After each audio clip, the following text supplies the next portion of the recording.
Good morning.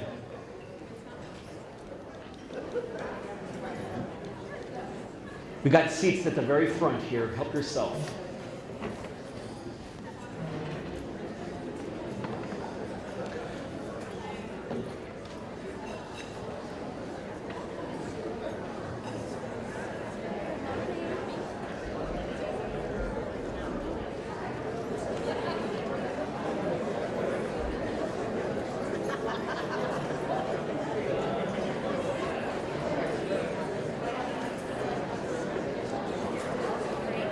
If there's seats next to you, raise your hand if there's seats next to you. For those of you just joining us, look for a raised hand. There's a seat next to the individual. We got 3 up here, 4 up here. Thank you, Joe. 2 up here.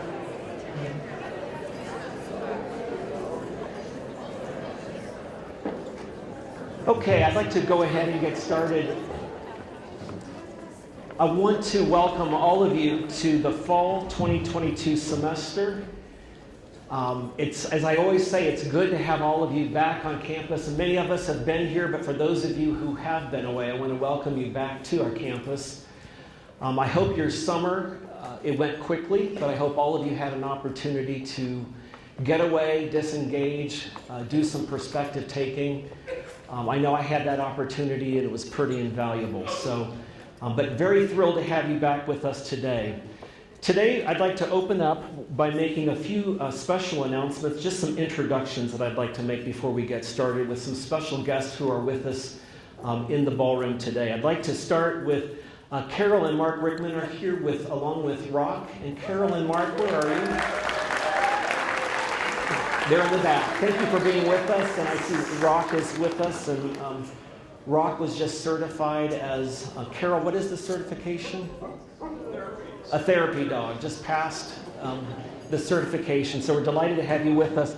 I'd also like, Jerry Carter, are you here with the Aladdin group? Come on out. I want to give an acknowledgement to the folks. Come on, Aladdin.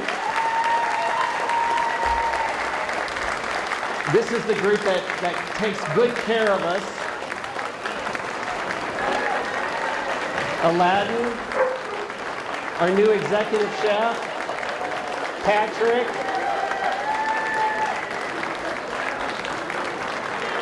all of the chefs, the cooks, I see the aprons and all the serving and all the cleanup. We very much appreciate all the ways that you take care of us at this university. Thank you for being part of what we do here. Thank you. Thank you, Aladdin. I'd also like to welcome today 2 individuals who are new partners of the university. It is with Canvas Credit Union. And this morning we have with us Gary Azulo and Chris Stengel. Gary and Chris, if you're with us, would you please stand so we can acknowledge you? Both of you with, okay, very good.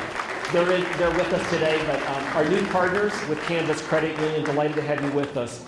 Other folks who might be with us are foundation staff, the CSU Pueblo Foundation staff, Pueblo County Sheriff's Office, and other university partners. Welcome to the opening convocation. I'd also like to introduce at this time members of the President's Cabinet, men and women that I've been working with for a number of years that I am grateful to. Our new interim provost, Dr. Chad Kinney. Chad, would you just remain standing? Dr. Donna Sauter-Hodge, Dr. Kristen White-Davis, Ms. Nikki Toussaint, Dr. Paul Polinsky, Dr. Marie Humphrey, Ms. Juanita Pena, and Dr. Kevin Van Winkle. I'm grateful to this team for all of the time and the attention that you provide to the university and your leadership. Thank you. Sitting with us in the first 4 rows are the university leadership team. These are men and women who hold roles. They are administrative leaders. They are academic leaders. They are also leaders of, elected leaders of stakeholder or shared governance groups.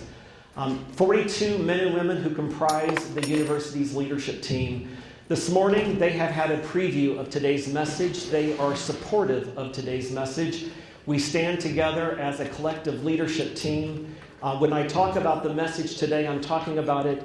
I am the mouthpiece to a message that they helped prepare. And so it is a collective message coming from the 42 men and women who are members of the university leadership team. All university leadership team members, would you please stand so we can recognize you? The ULT. Thank you. I don't know if Michaela Lurch, there's Michaela, hi. Michaela, you made it just in time. Michaela is the president of the Associated Student Government. Michaela is also a member of the Board of Governors, but we're delighted to have Michaela with us representing our students. As you are coming in today, we were welcoming all of our new employees, and we have quite a few number of new employees. Here's what I'd like you to do. For new employees, if you are a new employee as of September of last year to today, if you are new from September of last year to today, would you please stand and remain standing? All new employees. Wow. Remain standing, please. I want to, on behalf of all of us in this room, I want to remain standing if you would, please. I want to welcome you to the university. Thank you for being with us. Now, if you served on a search committee for one of the individuals standing, would you also please stand? Those who were on the search committees. This is also equally, this group of men and women put in a lot of time and energy and service to the university on recruiting these individuals to our campus. I remain grateful to all of you for all of that important service. So thank you for bringing new employees to the university, the search committee members. Thank you. Very good. So this morning, I'd like to begin like we do normally by introducing and recognizing a group of faculty who were recently tenured. Tenure is the highest honor that a faculty member can receive in his or her career. Tenure comes with a set of responsibilities to continue excelling as a teacher scholar. Tenure also empowers faculty to work with students in the pursuit of truth. And this means asking all the hard questions and challenging students in appropriate ways to eventually know and own their own attitudes, beliefs, and values. And this is a process. The goal is to produce a student who is a critical thinker. The following three faculty colleagues have earned tenure this past year. Thank you, Chad, for joining us over here. We're going to do a quick photo. Would the following three please come forward? Dr. Katie Brown, Associate Professor of English and World Languages. Dr. Katie Brown. Dr. Danilo Leon, Associate Professor of English and World Languages. Dr. Leon. Danilo. And Miss Betsy Skippers, Associate Professor, Library Services. Betsy.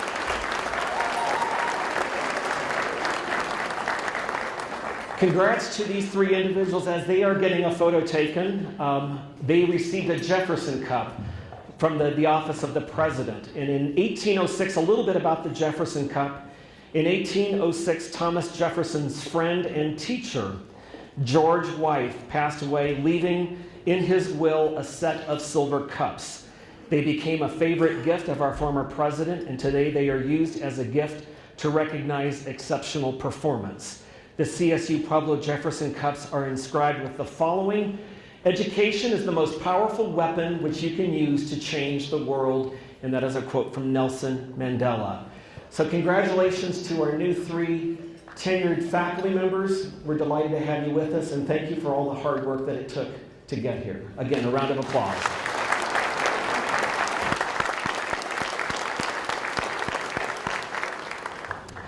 Okay, this is my favorite part of conversation, where we get to recognize a group of employees that are the what I call stealth employees who work below the radar screen and often do not get the recognition that they deserve. This is also a group that is often very uncomfortable with this level of recognition. So if you'll bear with me today, we're going to probably make a few folks uncomfortable.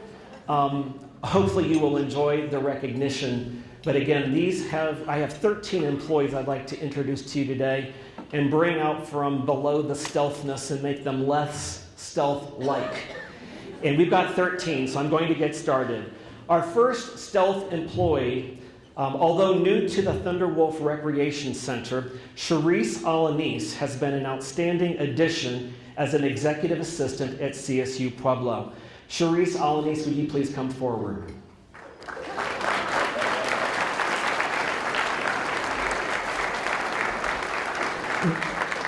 Not only has Charisse been doing her job duties on a daily basis, but when the rec center became short-staffed, she stepped up to help take on the task of others. She never complained. She just rolled up her sleeves and did what was needed to be done. She is a true go-getter. When she is confronted by impolite or dissatisfied customers, Charisse is consistently professional. She is quick to learn and makes helpful, innovative suggestions. Charisse volunteers to serve and assist others no matter the task. A staff member stated, "I love that she is on my committee because she resonates pure joy and gratitude," and I particularly like the following. "Her attitude always makes me check mine. Being around her makes me a better person and a better employee." Congratulations, Charisse. Remain standing if you would. Our second stealth employee is Austin Albers. Austin, would you please come forward? Austin is the women's volleyball coach. And here's his story. Austin took over a program that won 9 games total the previous 2 seasons while finishing last place in the conference. This past year, the Pack won 20 games, finished 4th in the Rocky Mountain Athletic Conference, and qualified for both the RMAC and the NCAA postseason tournaments, a first in 24 years. Equally impressive were Austin's team's success in the classroom. This past year, women's volleyball won the RMAC Breckler Award for the highest team GPA in the conference with a GPA of 3.667. I think we can round that up to 3.7 over the last 2 semesters. For the second straight year, Pack Volleyball won a national award for the best team GPA Division II. Austin and the volleyball team are also highly engaged in our community and host numerous camps and clinics. Austin is a dedicated, driven, well-spoken, and knowledgeable individual. He cares deeply for his team and has been a stellar employee for the Department of Athletics. Congratulations, Austin.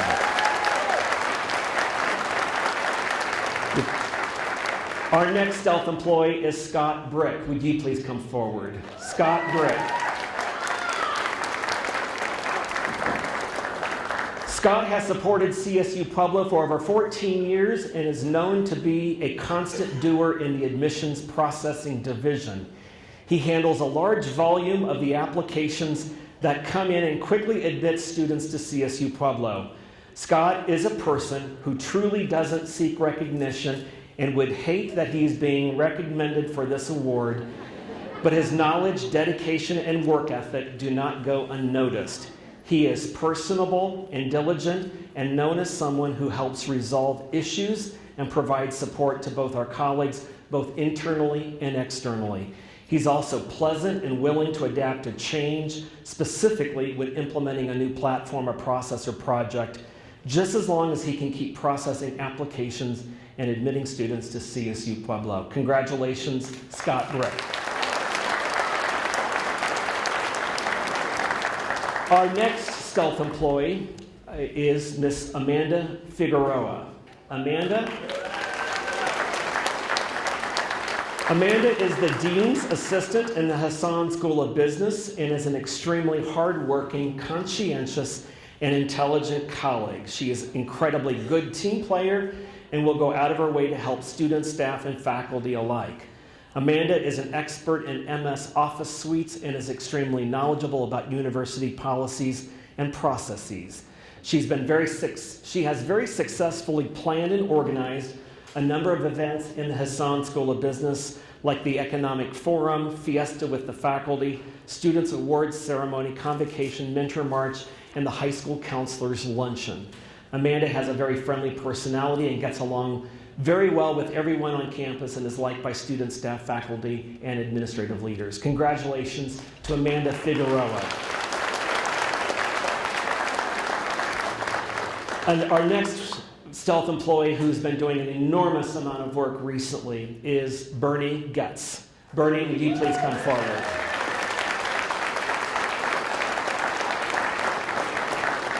Bernie began his employment in 2007 as an HVAC technician and is a critical part of the facilities team. He was promoted to the supervisor of the department and manages HVAC concerns along with overseeing all campus plumbing. He and his team are responsible for all building restrooms, sinks, and dozens of water fountains on campus, including those in the residence halls. At certain times of the year, the number of plumbing work orders coming into the facilities department is overwhelming, but Bernie doesn't skip a beat, and we are grateful that he doesn't on the plumbing front. He and his crew go above and beyond to ensure everything is functional before students and faculty return to campus each semester. Bernie is an extremely valuable contributor, and although there are times when the mechanical functions pose extreme challenges, Bernie makes every effort to ensure that we always have the ability to go about our daily lives. And I know recently with the fire in the general classroom building, Bernie has been instrumental in helping the university stabilize that situation, and we remain grateful to Bernie.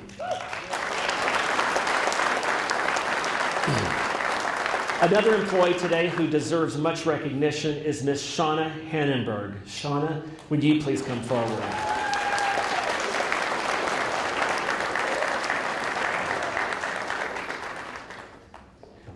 I was hoping you would come forward. Shauna is a lecturer in the School of Health Sciences and Human Movement and has completed numerous tasks that most people are unaware of and that go above and beyond her required duties. Shauna is a superior employee who volunteers for extra duties, is on campus working with students, developing new processes, serving on any committee she's requested to join, and she weighs in on decisions. Plus, she always comes with a smile, a solution, and a positive attitude. Her performance exemplifies the mission and strategic direction of the university. Her contributions includes developing an OER textbook that saves students thousands of dollars, developing and implementing the experiential fieldwork and internship program, serving as a lead advisor, instrumental in retaining students, working as a lead with faculty to improve program processes, and helping to revise the curriculum. Shauna is the perfect example of an excellent stealth employee who tirelessly gives to the students and the university without a great deal of recognition. Congratulations, Shauna.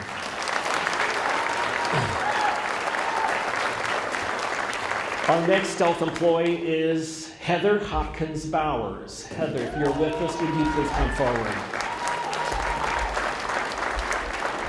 Heather will start her 7th year as a lecturer in the Communication, Rhetoric, and Writing program and English and World Languages department this fall.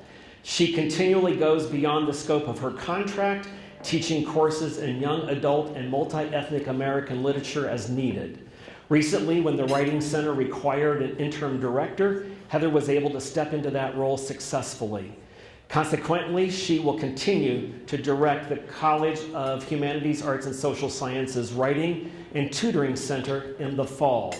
Consistent, reliable, and committed to our students and the institution, Heather is very deserving of this recognition. Congratulations, Heather. Our next stealth employee is Jennifer Lawson. Jennifer, if you're here, please come forward. Jennifer is a library acquisitions technician, capably and conscientiously accomplishes acquisitions. That's a lot of words. Capably and conscientiously accomplishes acquisitions, work that enables her department's success. She leads from the middle to help her colleagues succeed and never seeks acknowledgement or praise for what she does. Jennifer is super effective. She anticipates deadlines and ensures that the library's numerous purchases and contracts are completed correctly and on deadline. As a member of the tech services team, she does not have a supervisory role, but she is a leader nonetheless. She quietly reminds the team, I love this, about deadlines and volunteers to create an agenda and minutes for meetings. Jennifer organized the team to have regular check-in meetings and often steps in to help colleagues complete a project and be successful. She is quick to share any accolades she receives with the whole team and always strives to ensure that all team members are recognized. Congratulations, Jennifer.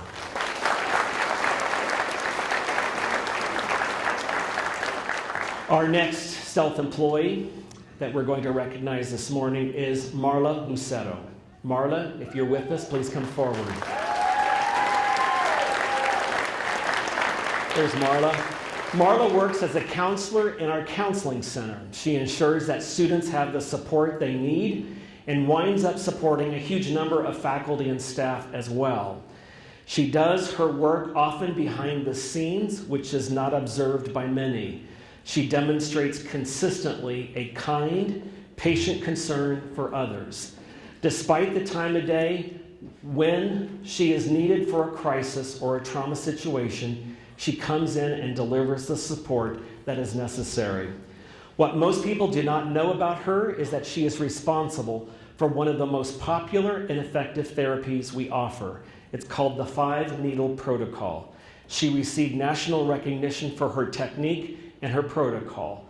We are thankful for Marla as she embodies the core mission of student affairs with the Latin phrase cura personalis, care for the entire person. Congratulations, Marla. Thank you.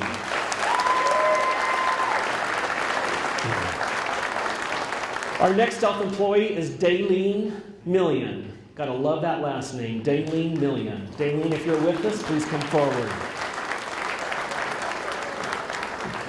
Daylene is an administrative assistant 3 in the bookstore and is a stellar employee. She is always interested in learning to better serve our campus community and the Operations and Advancement Division. She attends extra professional development sessions on money handling and compliance. She manages third-party billing, performs audits, verifies charges, and reconciles information needed for billing.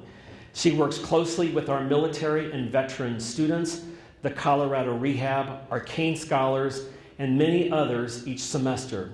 She manages the money for all off-campus events, including football, basketball, and special events in the community.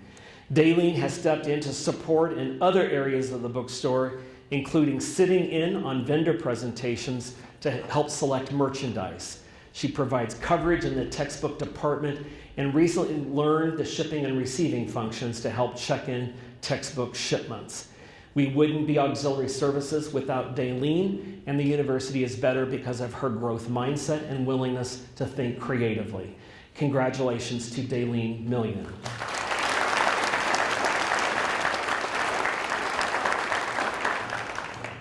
It's time to make less stealth Jennifer Quintana. Jennifer, if you're with us, would you please come forward? Jennifer has served in various roles at the university and currently serves as the Director of Human Resource Operations. Jen can be counted on to provide timely and efficient customer service to all campus constituents.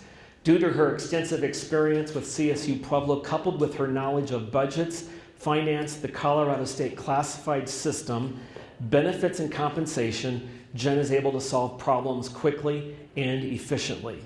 Examples of Jen's responsibilities include building annual compensation equity analysis for campus stakeholders, creating comp ratios guides for every new position posting on campus to help ensure competitive salary analysis, and providing support, advice, and guidance to the hiring managers across the campus. Jen has also taken steps to improve financial transparency on campus and worked with IT, institutional research, and the budget offices to publish the annual employee roster this past April, and that will be published every April. Jen is responsive and thoughtful, and her dedication to CSU Pueblo is exemplified through her daily interactions with all of her colleagues. Jennifer, congratulations and thank you.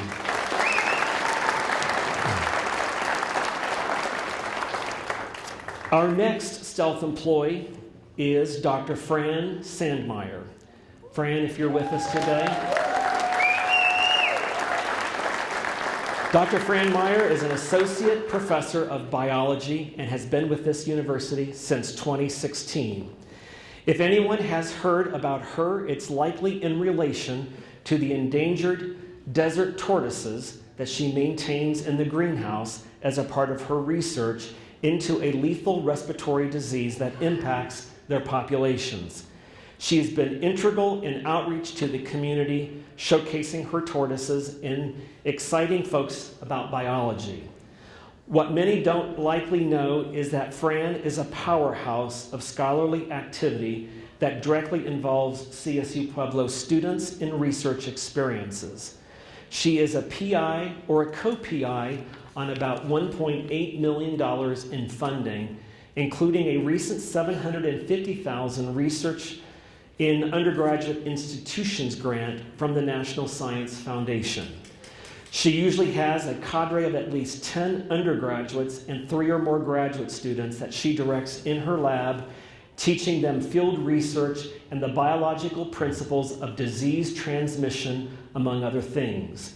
She truly cares about her students, and as in a recent example, she fronted $1,000 of her own personal money to a graduate student who needed living expenses while awaiting a paycheck. I've also heard from many of Fran's students the impact that this faculty member has had on their lives. Congratulations, Fran.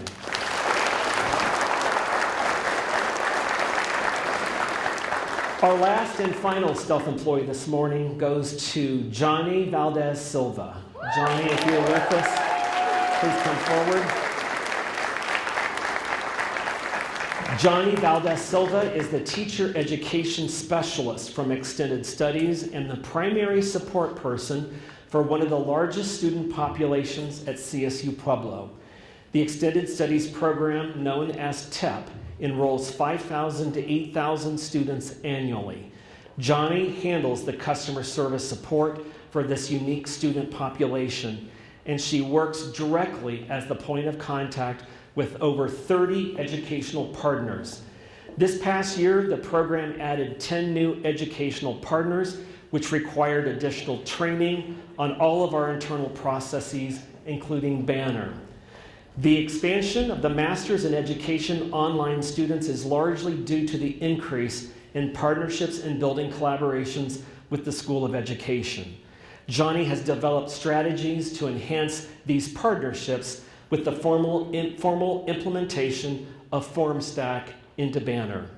Johnny's efforts are often unknown to the campus at large, but we are grateful for her high level of work and attention to detail she provides to the campus and our external partners, and is really just full of personality. It's delightful, and we're delighted to recognize you today, Johnny.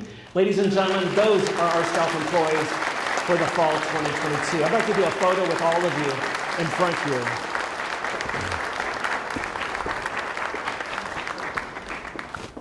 Come on over. Congrats. Thank you. Yep.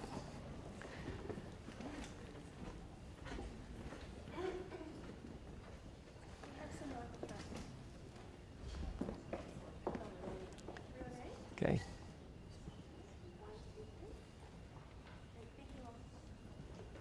Thank you, everyone.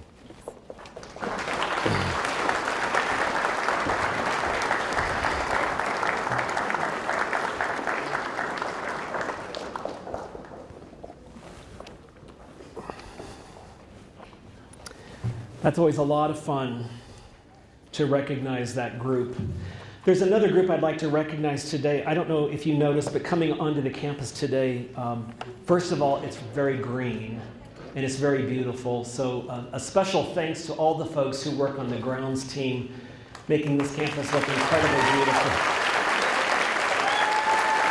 To all of our groundskeepers, thank you. I saw them out yesterday mowing and weed eating, and man, it looks really nice. So thank you for all that extra work. Today, the State of the University address I've titled The Other Side of Fear. And I have spent some time over the past several months ruminating on a variety of ideas over the summer, and I'd like to share some of those ideas with you today. As you know, the past 2 years have been very difficult. And we went through this together, and it wasn't easy. But I'm grateful that I went through all of this with all of you. Having you by my side made it easier, and I'm grateful to each and every one of you for our going through this together. And we're not completely through it. So I think it's important to recognize that we're not completely through this, and we're uncertain of what's in front of us. What I am confident about is our ability to manage this moving forward, because we've had a lot of experience. So again, a sincere gratitude to all of you for helping us navigate the past 2 years. We've endured, and we are currently enduring, a number of fear-inducing challenges in our country. We have public health challenges that are real. We have political and cultural challenges that are also incredibly real. We have economic challenges, and we've got growing concerns globally around the country and the world. Similarly, many of us have felt and are currently feeling levels of frustration, and these frustrations stem from a variety of sources. Sometimes fear and frustration can result in our feelings that we no longer have the control we need and desire. We lose our sense of agency, our ability to impact our work and our effectiveness. For the past several years, Dr. Margie Massey has developed and delivered a message to our graduating students on behalf of our faculty. At commencement, this year's message, she quoted a World War II veteran who said that everything we've ever wanted is on the other side of fear. The question is are we on the other side of fear? A question that I ask myself. And we are on the other side of fear if we make the decision to be on the other side of fear. It is time for us as a campus community to let go of that which we cannot change and invest our time and our energy in that which we can change. This is where we're putting our time and our energy. Let me get this right. Today is about decision making. It's about all of us making decisions about what we're going to do to ensure we are engaged in doing meaningful and rewarding work, and that we remain on the other side of fear. We've all got to make a decision to be on the other side of fear and to be engaged in meaningful work.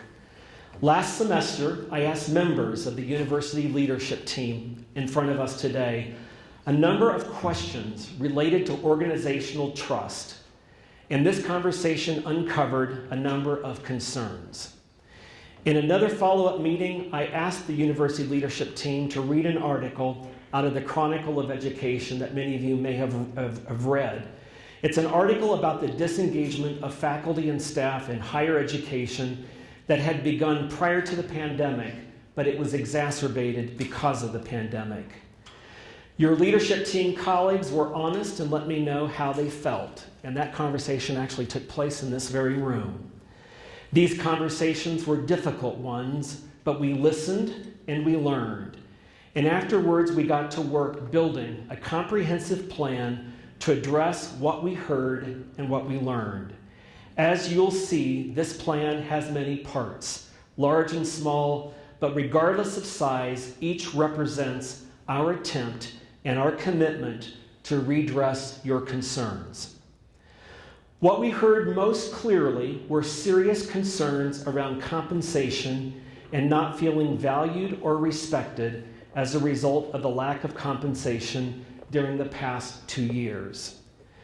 To address this concern, we have changed how we do budgeting, and we are committed, and I am committed, to protecting compensation even when we miss our enrollment projections by reducing expenses in other ways.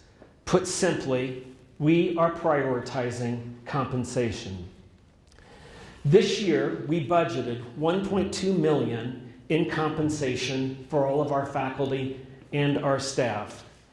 Because we've not administered compensation during the pandemic, and this would be for faculty and for administrative professionals, and because we are experiencing high levels of inflation, I decided last week, with the support of your leadership team, to make an exception to our financial and HR guidelines and administer your merit increases retroactively to July 1. We normally do this in January. We made the decision we're going to make this retroactive to July 1. Also, this morning, late last night, I was made aware we have a freshman. We're monitoring our enrollment hourly at the university. And our freshman goal was to enroll a freshman class of 646 new students to the university. We are graduating large classes. And when you graduate, which is a good thing, when you graduate large classes, you've got a larger hole to fill. This year, to fill the large hole left by our graduates leaving us, we had a goal of 646. Over the last several weeks, we've had up to 5 and maybe 6 enrollment extravaganzas that were widely attended by faculty, staff, by administrative leaders working on weekends, Saturdays, Sundays, and evenings, getting students enrolled at the university.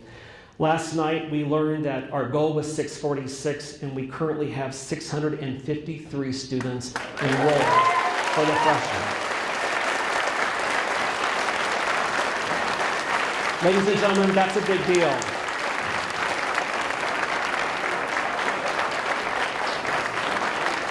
Because of that, we made a decision last night that instead of your receiving a 3% increase in merit, the leadership team and I have managed the budget and will manage the budget with this freshman class, and only because of this freshman class, in a manner that will allow us to award you a 4% increase as long as you meet 2 conditions. You will get a 4% as long as you have a performance evaluation on record.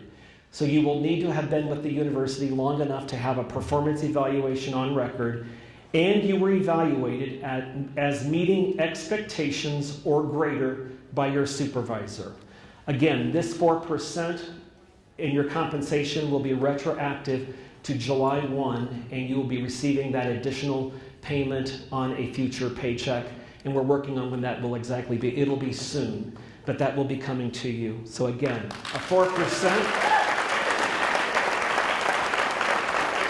I realize that the 4% is in the context of 2 years of no compensation, and I also understand that it is in the context of a 10% inflation rate.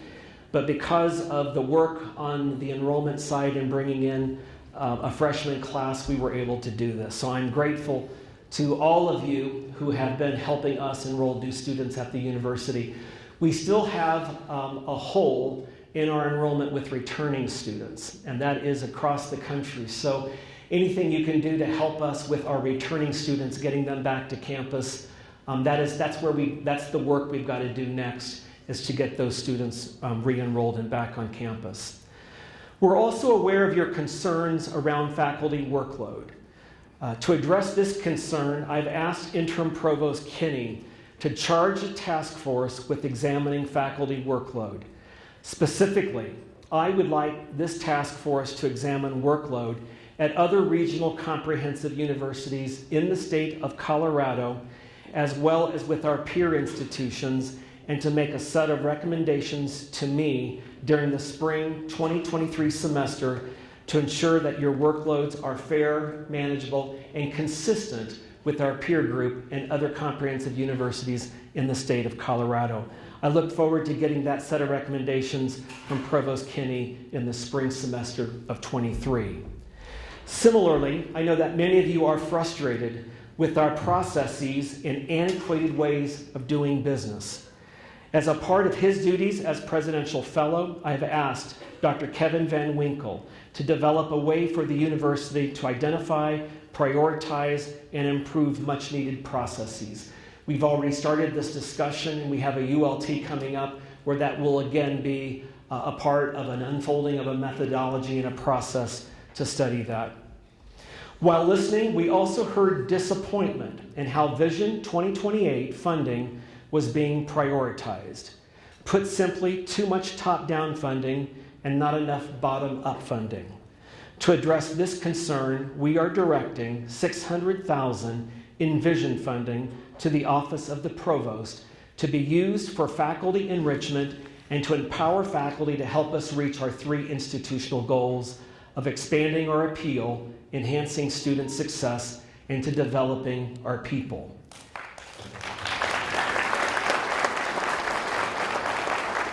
We also heard that some don't feel like their work is recognized or valued. This came in clear on the employee survey.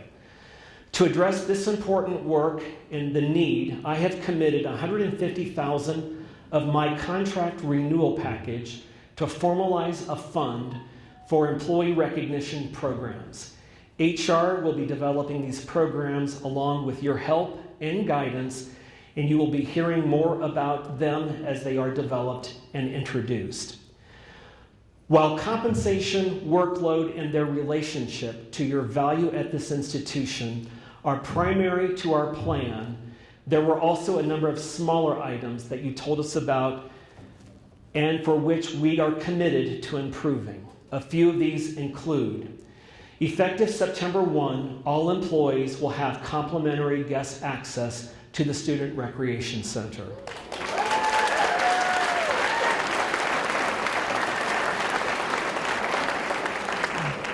Beginning this fall semester, you will receive 50% off when you dine in only at the PAC Cafe. To take advantage of this benefit, you will need to load Thunderbucks to your new CSU Pueblo employee ID.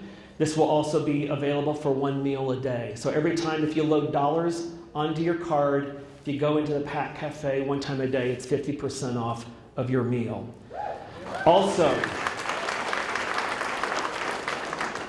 effective immediately, all employees will receive free admission to any of our athletic events for themselves and a guest, courtesy of the Department of Athletics.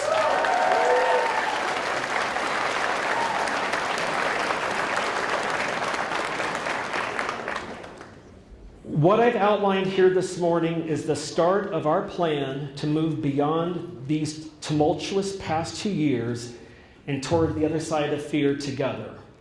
We are committed to making that move, but to do so successfully, as in any partnership, I need you to recommit or strengthen your commitment to the goals of this institution. If you feel you've lost your sense of agency or your ability to help us evolve, we want you to know that you haven't. But we need you to recommit to attending campus-wide meetings where we are sharing information or seeking your feedback.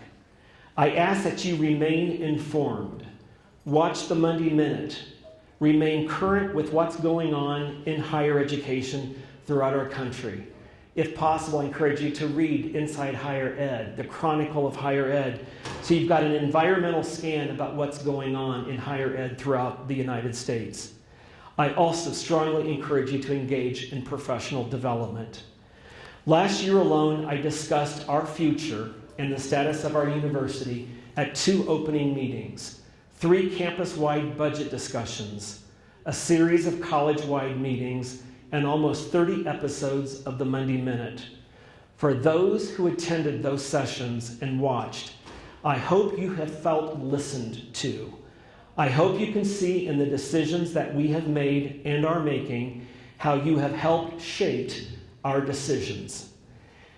If you have distanced yourself from the campus and found yourself choosing to work from home more and more, we need you to recommit to being back on campus.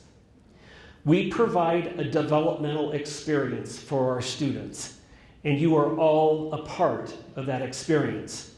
When you are not here, the experience is different for our students. We will continue to develop course schedules that meet the needs of our students. We will continue to have online, blended, and face-to-face classes.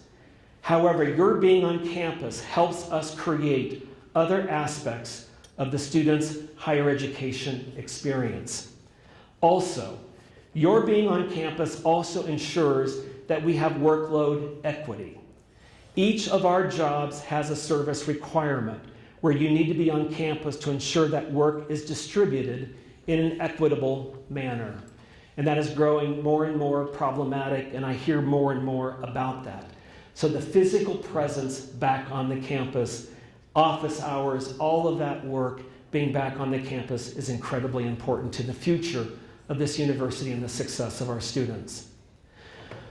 Most importantly, if your belief in this institution has wavered, we need you to rethink it and reconsider your doubt. We need you to recommit and contribute to the vision and the mission of our university. We are working to be a university for all people. We are a regional university, and we work primarily with a regional group of students. This regional group of students need opportunities.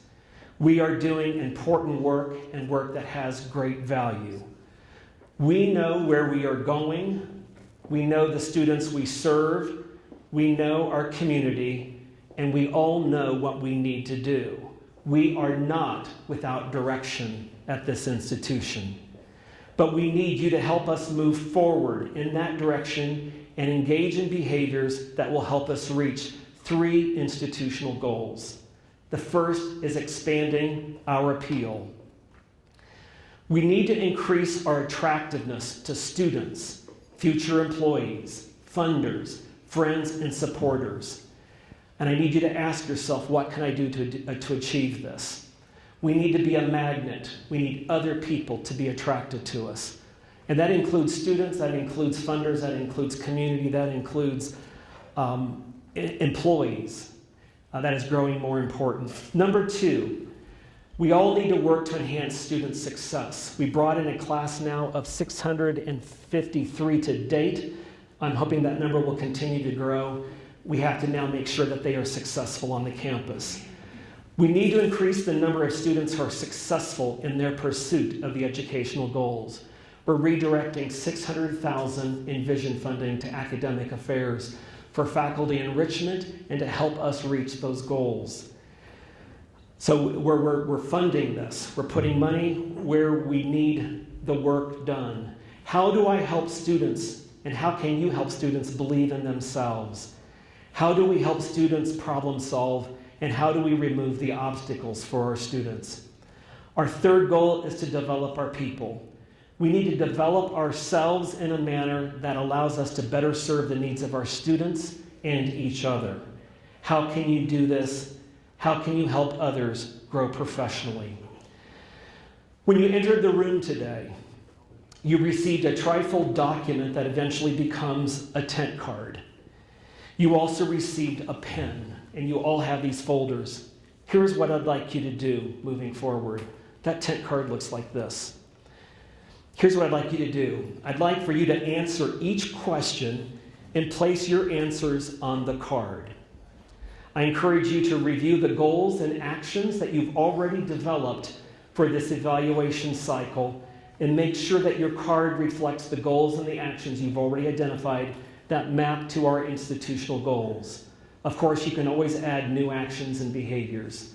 So on the card, what are you going to do every day to expand the appeal of campus, to enhance student success, and to develop people?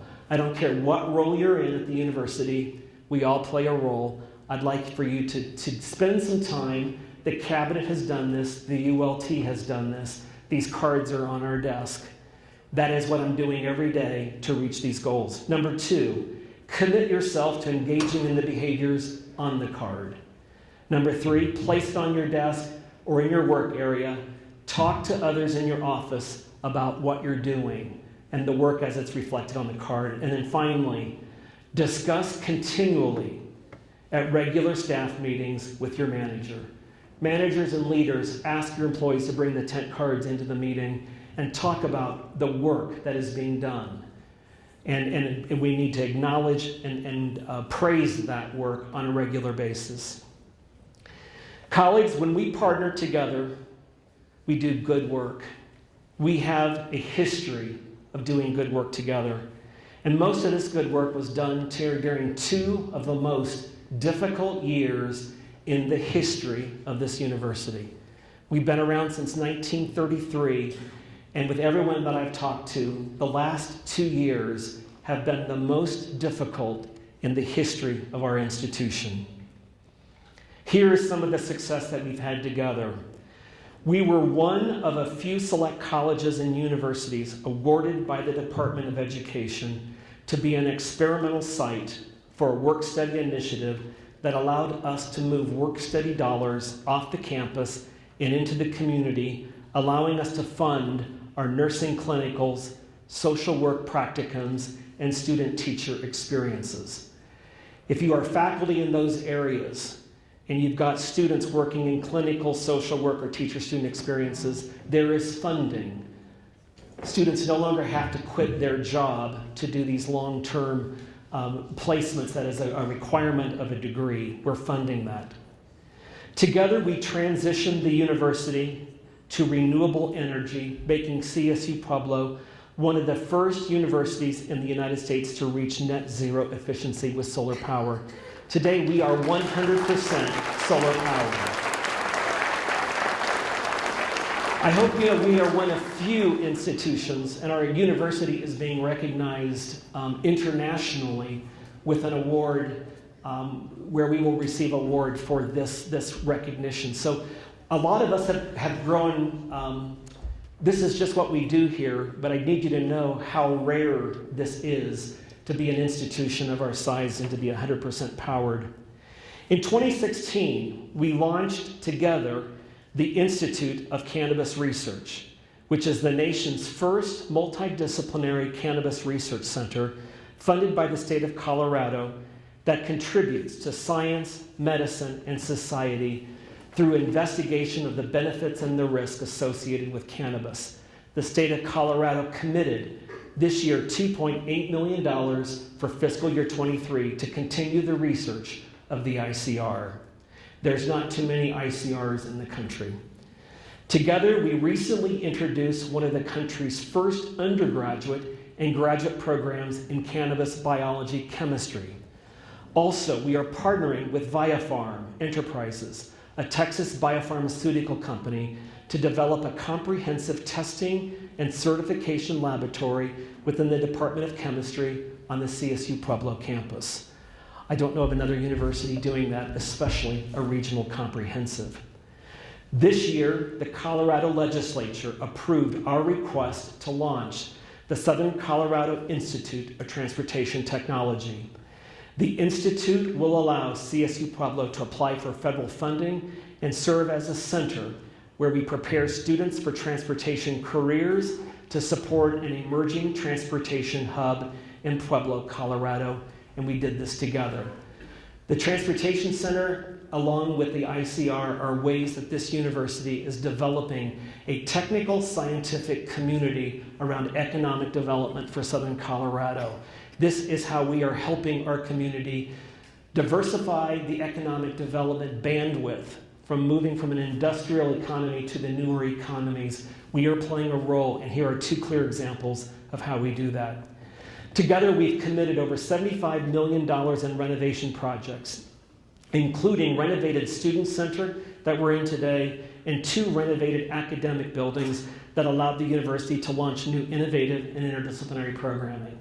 Unfortunately, one of those 2 buildings is now offline as a result of a fire. Can you believe we had a fire? But we did. But we've been through a pandemic, we can get through a fire, and we will get through a fire. Although, yes, we won't go there. As Muhammad always said, Tim, we need a break. He'd always come into cabinet meetings and he'd just say, Tim, we just need a break. And we didn't get one. Together, we are going to host our first Fulbright Scholar in Residence. Dr. Grant Weller and a number of his faculty and staff have worked about 6 years on this project, right, Grant? You've completed 3 different applications. Talk about tenacity. And we're going to have a Fulbright Scholar on the campus. And our Fulbright Scholar, I believe, arrived yesterday and will be joining us shortly. That's a big deal. Dr. Fernando Valle Rondon is coming to us from a university in Peru. He will be teaching 2 courses in history. I also know that Dr. Grant Weller is coordinating a number of other community and campus engagements with our new Fulbright Scholar. Again, this is something that we did together. And finally, together, we managed a pandemic where we did our best to protect our families, our employees, without laying off any employees. And that also includes, we did not lay off any student employees.